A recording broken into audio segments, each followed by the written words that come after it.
Tontolon'ny finoana kosa ny alahady 20 novambra ho avy izao ny fanokafana ny fankalazana ny faha 5 amizao taona ny FJKM Rahasalama Martiora Ambohipotsy izay mitondra ny teny faneva hoe mba hiasa mafy ho an'ny Kristy ny fiombonana avy amin'ny finoana ao. Nandritra ny fihaonana tamin'ny mpampalala vaovao ny tolakandro tao amin'ny FJKM Rahasalama Martiora moa no nitondrana ny anjinjiny mahakasika n'izany fankalazana izany. Atomboka amin'ny lahady ho avy izao ny fankalazana ny faha 5 amizao taona ny FJKM Rahasalama Martiora Ambohipotsy, fiangonana izay atsiarovana ny Martiora malagasy voalohany. Toerana napatahotra satria araka ny tantara dia toerana famonoana olona ho an'ny olombelona teo amin'ny fitondrana zany dia tety daholo no finoana.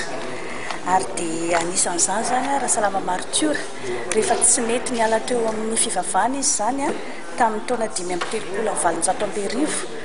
dia rehefa avy natao gadra fohy tao Ambatonakanga rehefa tsy nety miasa ny alahady izay ny dadatoa ihany nampaniraka azy miasa dia nentina tao Ambatonakanga izy migadraina. Ary dia ny 7 Jolay 7 zany dia nosamborina ary dia izay nentina migadrana izay ny 13 Aogositra 7 dia nisy ny dadatoa ny natsoina hoe Ramiandravola. Io dadatoany io zany no mbola niteny tamin'ny farany hoe mbola hifikitra fivavahana ihany ve ianao sa hivadika dia nefa izy tsy nety mihitsy ary dia niampitso izy zany dia nentina niakatra taty Ambohipotsy amin'ilay hoe toerana famonoana olona mba hoentina ho finoana.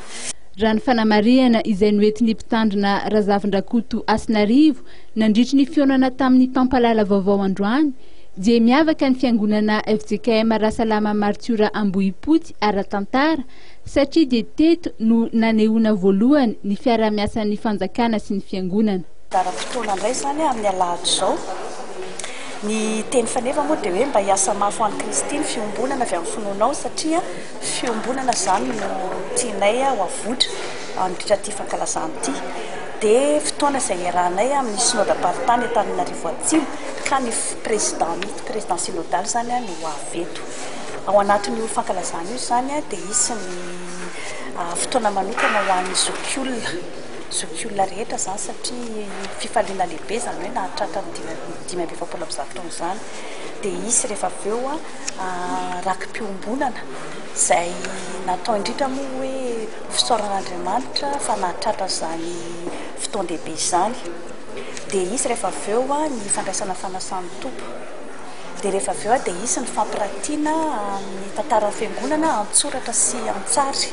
Zany hoe isy tantara zany eto dia isy fampisehoana ny sary izay homaninay hatrany eva atsy amin'ny tokotany atsy iarahan'ny fiangonana sy ny sampana ary ny fikambanana samihafa.